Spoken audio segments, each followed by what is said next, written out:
북이스라엘 여로보암 2세가 이 왕이었을 때 아수르 수도 니느웨의 멸망을 선포하고 또 회개를 촉구하기 위해 하나님께서 부르신 선지자가 있었습니다. 그 사람이 여러분들이 오늘 읽은 요나입니다. 요나. 그런데 아수르가 북이스라엘과는 원수지간이었어요. 상종하지 않았습니다. 그러니까 하나님께서 요나를 부르셔서 니느웨로 가라고 하시는 것은 요나를 적진한 가운데로 보내시면서 그들을 회개시키라고 말씀하시는 거랑 똑같은 겁니다.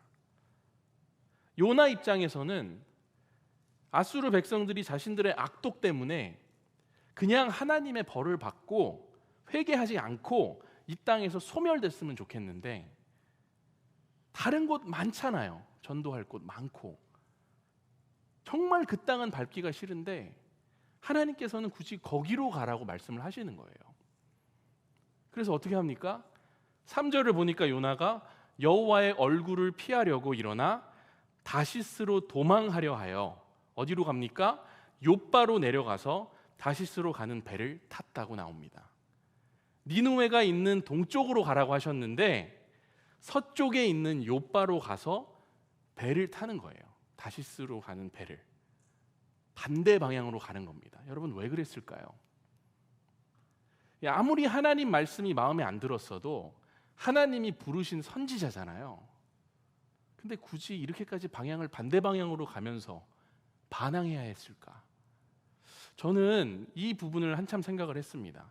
요나가 하나님을 싫어해서 하나님의 권능의 손에서 벗어나고 싶어서 그랬던 건 아닐 것 같아요. 왜냐하면 요나서를 보면은요, 쭉 읽어보면 하나님도 요나를 참 잘 아시지만 요나도 하나님을 정말 잘 알았거든요. 요나가 왜 굳이 반대 방향을 선택했을까? 생각하다 저는 그런 결론을 내렸어요. 요나가 자기 나라와 민족을 너무 많이 사랑했기 때문에 아수르 니느웨는 정말 가기 싫었던 거구나. 호불호가 확실한 사람인 거예요. 주관이 정말 뚜렷하고 고집이 있었던 사람인 겁니다. 자기 나라를 생각하면 차마 거기는 못 가겠는 거예요. 그래서 욥바 방향으로 걷다 보니까 항구가 나오죠. 항구가 나오니까 배가 있을 거 아니에요. 에라이 모르겠다 하고 배를 타고 일단 출발한 겁니다. 여러분, 우리도 이럴 때 있지 않나요? 살면서 하나님 저한테 왜 그러세요? 하면서 나 몰라요. 될 대로 되라 하면서 왠지 하나님을 등지고 걸어가는 듯한 느낌을 여러분 살면서 받아본 적 있으십니까? 이런 요나의 마음이 어디에 잘 나오냐 하면 오늘 우리가 읽지는 않았지만 요나서 4장 2절을 보면 이런 말씀이 있어요. 여기 한번 화면에 나올 수 있으면 좋겠는데요. 우리 같이 한번 읽어보겠습니다. 현대인의 성경 버전입니다. 시작. 여호와께 이렇게 기도하였다. 여호와여, 내가 고국에 있을 때에 주께서 이렇게 하실 것이라고 내가 말하지 않았습니까? 그래서 내가 급히 다시스로 도망하였습니다. 나는 주께서 은혜롭고 자비로우시며 쉽게 노하지 않으시고 언제나 사랑이 풍성하셔서 뜻을 돌이키시고 재앙을 내리지 않으시는 하나님인 것을 알았습니다. 그러니까 요나가 하나님을 너무 잘 아는 거예요. 하나님이 제발 아수르 땅에 재앙을 내리셨으면 좋겠는데 그런 분이 아니시라는 걸 누구보다 잘 알고 있는 겁니다. 말씀하신 것을 이루시는 분이구나, 하나님. 그래서 자기가 왜 굳이 그런 일을 해야 하나 생각하면서 도망갔을 수 있겠죠. 하루는 한 사업가가 일이 너무 잘 안 풀려가지고 자기 방에 가만히 앉아 있다가 우연히 창밖을 보고 있었습니다. 근데 파리 한 마리가 창문 유리를 통과해서 밖으로 나가려고 계속 창문을 향해서 돌진하는 거예요. 퉁퉁 소리가 나는 거죠. 부딪히니까. 튕겨져 나와도 또다시 글로 날아가서 또 부딪히고 계속 이걸 반복하고 있는 겁니다. 파리가. 그때 사업가의 눈에 방 반대편에 있는 활짝 열린 문이 보이는 거예요. 웃으면서 생각했죠. 저 파리가 방향만 바꿔가지고 10초만 저 뒤로 날아가면은 그냥 나갈 수 있는데 그걸 못하고 여기서 그냥 퉁퉁 박다가 죽게 생겼구나. 근데 그 순간 그는 그 어리석은 파리에게서 자신의 모습을 발견합니다. 내가 고집만 부리다가는 저 파리 같은 신세가 될 수 있겠구나. 그는 자신의 생각과 지금까지 살아온 삶의 패턴을 바꿔볼 생각은 하지 않고 계속 앞으로만 돌진하려고 몸부림치고 있는 자신의 어리석음을 이 파리 한 마리를 보고 깨닫게 됐다는 이야기죠. 근데 여러분, 이게요, 사실 앞만 바라보고 가려고 하는 고집스러운 인간의 모습이 그대로 반영되어 있는 이야기입니다. 누구나 다 이런 모습을 조금씩은 가지고 있어요. 더 큰 그림이 보이지 않을 때, 비록 그가 자신의 민족을 사랑하는 마음에서 하나님이 말씀하시는 방향이 아니라 반대길로 갔지만 그렇다고 그가 옳은 선택을 했다고 볼 수는 없는 거죠. 자신의 의를 따라간 거죠. 하나님 마음 알면서도 자신의 마음을 따르기로 결심했고 결국 다시스로 가는 배를 탑니다. 하지만 하나님 어떻게 하십니까? 그런 요나를 가만히 두시지 않는 거예요. 요나의 삶에 소용돌이가 몰아치기 시작합니다. 저는 가끔 그런 생각을 합니다, 여러분. 하나님이 너무 요나에게 과하게 하시는 거 아닌가? 이 얘기를 한번 봐요, 여러분. 배가 뒤집어질 것 같고 바다에 사람들이 자기를 던지고 좀 부드럽게 음성으로 타이르셨으면 어땠을까? 조금만 생각을 해보면요, 여러분, 또 그게 또 아닌 걸 깨닫습니다. 왜요? 저는 요나가 자신의 받은 그 소명의 길로 걸어가지 않고 반대로 가는 배를 탔을 때 그걸 그냥 놔두시는 하나님이시라면 저는 그런 하나님을 믿는 게 더 힘들 것 같은 거죠. 바른 길로 가지 않을 때 내가 바른 길로 갈 수 있도록 도와주시는 하나님이 진짜 하나님 아니실까요, 여러분? 4절을 함께 읽겠습니다. 화면에 시작. 여호와께서 큰 바람을 바다 위에 내리심에 바다 가운데에 큰 폭풍이 일어나 배가 거의 깨지게 된지라. 바람을 이용하시는 하나님, 배를 깨뜨리실 정도로 개입하시는 하나님이신 거죠. 하나님의 매우 강력한 간섭을 보여주고 있습니다. 시편 19편 4절에 보면 하나님의 소리가 온 땅에 통하고 그의 말씀이 세상 끝까지 이른다고 나와 있어요.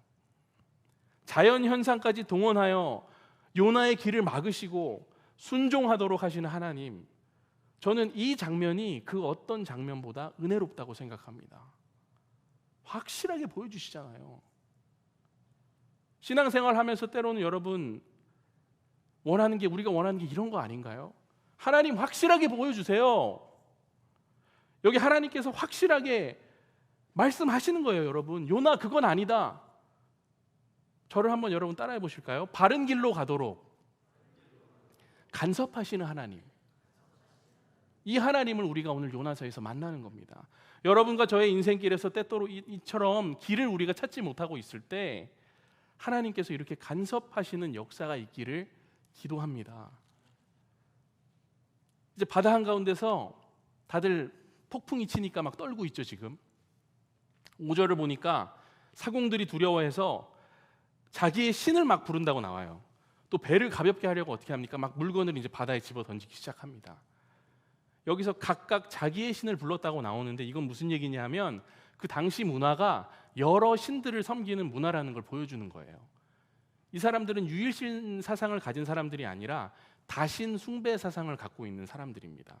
그리고 세상의 혼돈을 다양한 신들이 주관하고 있다고 생각을 해요. 그러니까 바람신이 있고 물신이 있고 나무신이 있고 흙신이 있고 이런 식으로 다양한 신들이 있어서 인간이 그 신들에게 무엇인가를 바치면 신이 그거를 받고 그거에 대한 대가로 무엇인가를 들어주는 이런 신을 믿는 시대의 사람들인 거죠. 그러니까 기브 앤 테이크 하는 신을 믿는 거예요. 근데 이 상황에서 요나 혼자 뭐 하고 있습니까?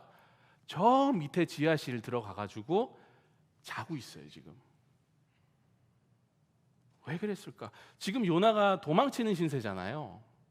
일단 자기 신분을 감추고 싶겠죠.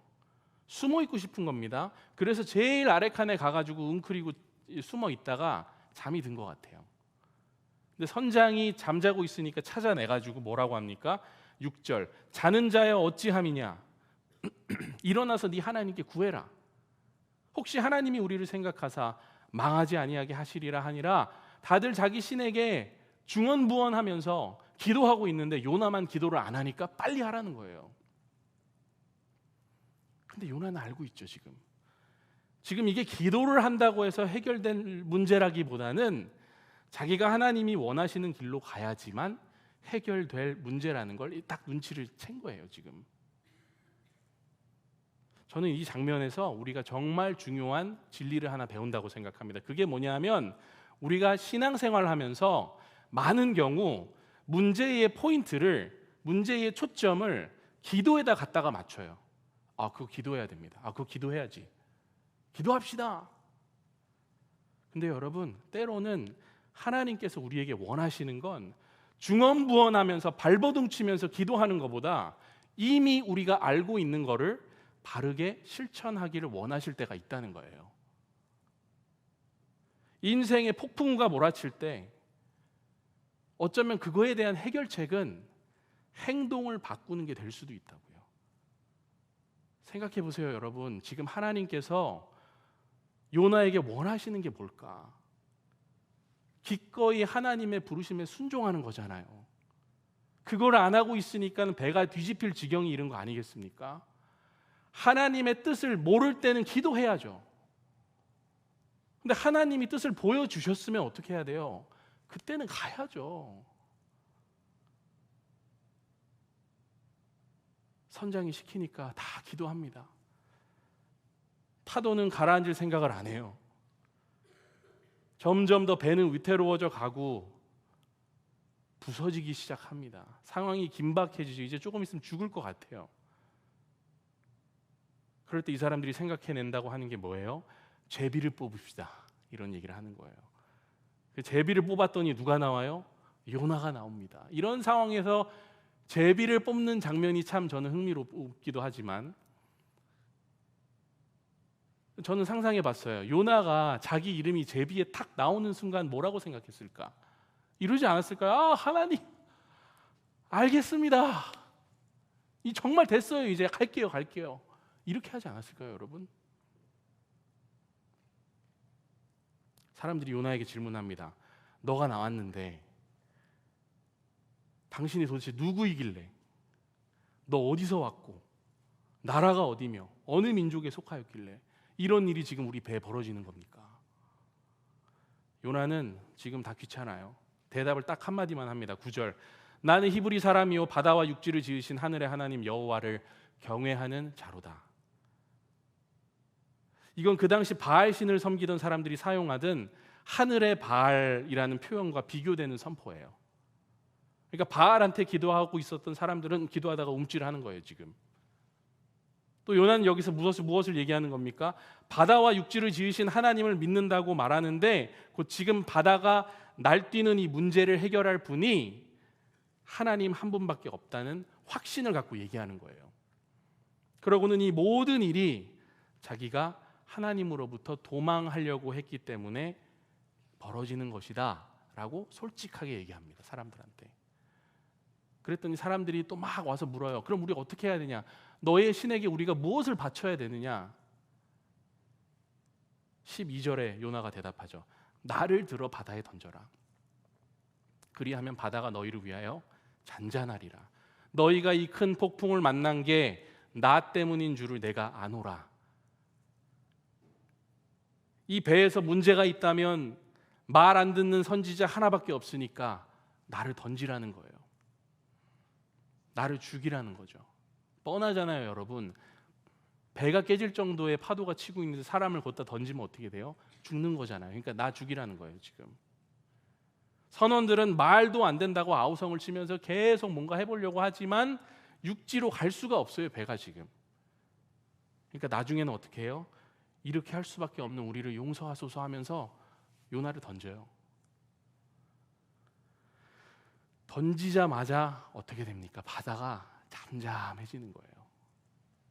폭풍의 원인이 전적으로 요나에게 있었다는 거고 요나의 하나님 여호와가 참 하나님이다라는 사실이 여기서 증명이 되는 거죠. 그러고는 17절의 말씀, 마지막 절이잖아요. 영화의 한 장면입니다. 여호와께서 이미 큰 물고기를 예비하사 요나를 삼키게 하셨으므로 요나가 밤낮 3일을 물고기 뱃속에 있으니라. 요나가 바다로 떨어지는 그 순간 입을 벌려서 요나를 삼킬 큰 물고기를 예비하셨다는 거예요. 그가 사흘 동안 물고기 안에서 죽지 않고 살아있을 수 있었다는 건 무슨 얘기입니까? 그 물고기가 엄청 컸다는 거죠.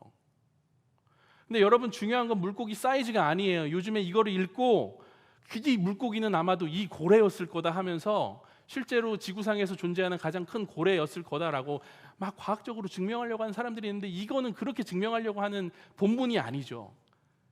그게 포인트가 아니라는 겁니다. 이 본문이 말하고자 하는 건 우리의 상황에 맞게 적절한 타이밍으로 일하시는 하나님을 알라는 거예요. 하나님의 타이밍은 완벽하며 하나님은 그분의 일을 이루시기 위해서 그 상황에 꼭 필요한 매개체를 준비하신다는 메시지를 우리에게 던지고 있는 겁니다. 하나님은 우리를 너무나도 잘 아시는 분이시죠.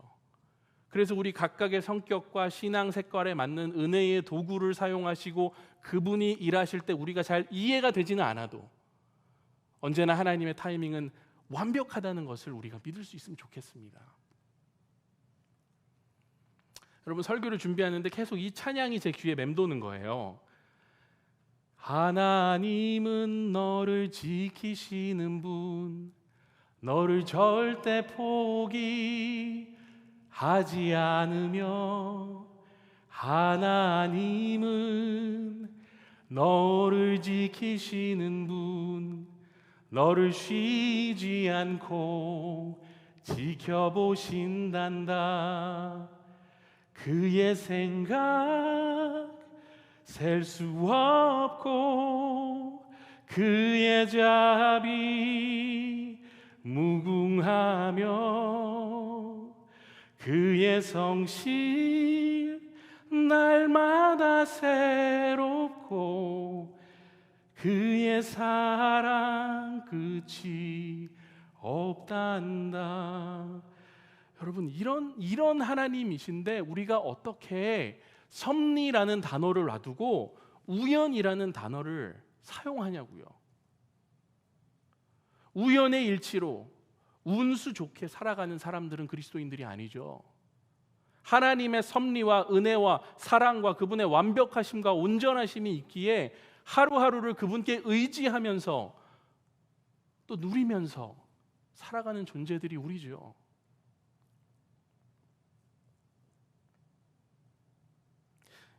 실화인데요, 엘리자베스 퀴블러 로스라는 미국의 정신의학자이자 베스트셀러인 인생 수업이라는 책의 저자가 있습니다. 한 번은 이분이 뉴욕에서 1,500여 명의 관중 앞에서 강연을 할 일이 있었습니다. 강연이 끝나자 인기 있는 베스트셀러를 내셨으니까 수백 명이 사인을 받으려고 이렇게 줄을 서서 기다리고 있었는데 이분이 비행기를 타러 가야 되는 시간이 온 거예요. 그래서 열심히 사인을 했지만 공항 갈 시간이 임박해가지고 이제 다 못하고 양해를 구하고 죄송합니다 인사하고 헐떡이면서 공항으로 갑니다. 이제 공항에 도착해가지고 수석을 밟고 화장실에 들어가서 볼일을 보고 있는데 화장실 문 아래로 손이 쓱 하나 들어오는 거예요. 자기 책이 들어오는 겁니다. 그러면서 밖에서 이런 소리가 들려요. 박사님, 죄송하지만 사인 좀 부탁드려요. 박사가 너무 당황해가지고 일단 볼일을 마치고 나와가지고 도대체 누가 이런 무례한 짓을 할까 하고 딱 쳐다봤는데 수녀님이 한 분 서 계신 거예요. 그래서 이렇게 얘기했죠. 어떻게 수녀님께서 이런 결례를 말을 하려고 하는데 그 수녀가 바로 이렇게 얘기를 합니다. 하나님의 은총입니다. 그래서 좀 화가 나죠. 이제 이 박사가 하나님의 은총이라고요? 그랬더니 수녀가 조금 있다가 이렇게 대답을 하는 거예요. 박사님, 사실 제 동료 수녀가 병상에서 죽어가고 있는데 박사님을 너무 좋아해요. 오늘 원래 저랑 같이 그 강연을 들으러 갔어야 했는데 지금은 너무 아파서 참석을 못했습니다. 그래서 저는 그 친구에게 이 세상에서의 마지막 선물로 박사님의 강연을 녹음해서 들려주고자 했고 친필 사인이 있는 책을 선물하고자 했는데 기다리는 줄이 너무 길어서 사인을 못 받은 거예요. 결국 저는 집으로 가는 비행기를 타러 공항으로 왔는데 박사님이 저와 같은 대기실로 들어오시더니 화장실에 들어가시는 겁니다. 이게 하나님 은총 아닙니까? 이러는 겁니다. 루스 박사가 제가 목 상태가 오늘 좀 안 좋습니다. 약간 화를 냈던 거를 이제 후회하면서 이웃을 치유하는 진정한 힘은 모든 상황을 우연이 아닌 하나님의 뜻으로 받아들이며 그 안에서 이웃을 바라볼 수 있는 마음이라고 깨우쳤다고 고백하는 것을 제가 들은 적이 있습니다. 여러분, 요나가 그날 그 배 안에서 겪은 일들이 우연이었을까요? 아니면 하나님의 섭리였을까요?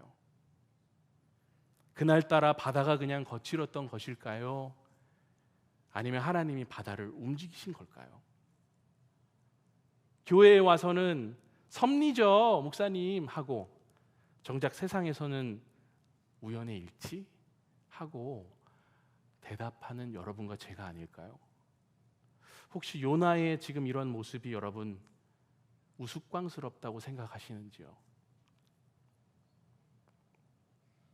우리가 세상에서 하루하루 살아갈 때 우리 주변에서 내 삶에서 일어나는 일들을 하나님의 섭리로 인정하고, 요나는 인정할 거 인정했잖아요.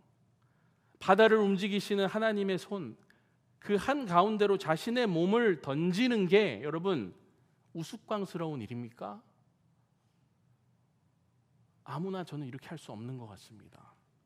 오늘은 여러분께 이 질문을 남겨드리면서 설교를 마무리하고자 합니다. 우연인가? 섭리인가?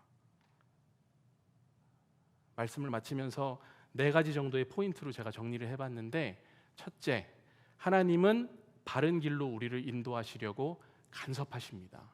여러분 한 분 한 분의 삶에 간섭하세요. 둘째, 하나님은 중언부언 기도하는 것보다 이미 알고 있는 걸 실천하기를 원하십니다. 그리고 셋째, 하나님은 각자에게 맞는 은혜의 도구를 가장 적절한 타이밍에 사용하십니다. 그리고 넷째, 하나님은 우연이 아닌 섭리로 일하시는 분이십니다. 오늘 요나의 이야기가 우리에게 새로운 영적인 시각을 열어주기를 원합니다. 우리의 삶에서 벌어지는 여러 가지 일들 가운데 하나님의 손을 보고 하나님의 마음을 알아 실천하며 또 하나님의 섭리를 신뢰하면서 나아가는 우리가 되기를 원합니다. 우리 함께 찬양으로 나아가도록 하겠습니다.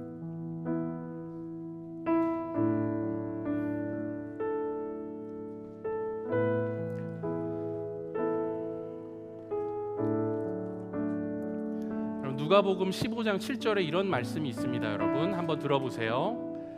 내가 너희에게 이르노니 이와 같이 죄인 한 사람이 회개하면 하늘에서는 회개할 것 없는 의인 99으로 말미암아 기뻐하는 것보다 더하리라. 그러니까 여러분, 하나님은 회개하고 하나님께로 돌아오는 사람들이 있는 것을 그 무엇보다 기뻐하신다는 거죠. 예수님의 첫 메시지가 뭐였습니까? 공생의 사역 시작하시면서 회개하라, 천국이 가까이 왔느니라. 그래서 요나를 이 귀한 사역을 위해서 보내시려고 하는데, 요나는 하나님 마음을 처음에 모르는 거예요. 자기가 갖고 있는 마음의 틀에 갇혀 있습니다. 그래서 하나님이 어떻게 합니까? 그거를 가르쳐 주시는 거예요. 내 마음을 좀 알았으면 좋겠구나. 어쩌면 요나서에 숨겨진 주제는 니느웨 성읍의 회개가 아니라 고집스러운 사람 하나를 하나님이 얼마나 귀하게 고쳐 쓰시는지 일지도 몰라요. 저는 그런 하나님이 여러분 한 분 한 분의 인생을 지금도 인도하고 계신다고 믿습니다. 오늘은 그 하나님께 여러분의 인생을 던지는 기도를 하실 수 있으면 좋겠습니다. 어려운 기도지만 오늘 말씀이 요청하는 기도죠. 우리 함께 찬양하면서 우리의 마음을 좀 다지고 또 이후에 기도로 나아가겠습니다.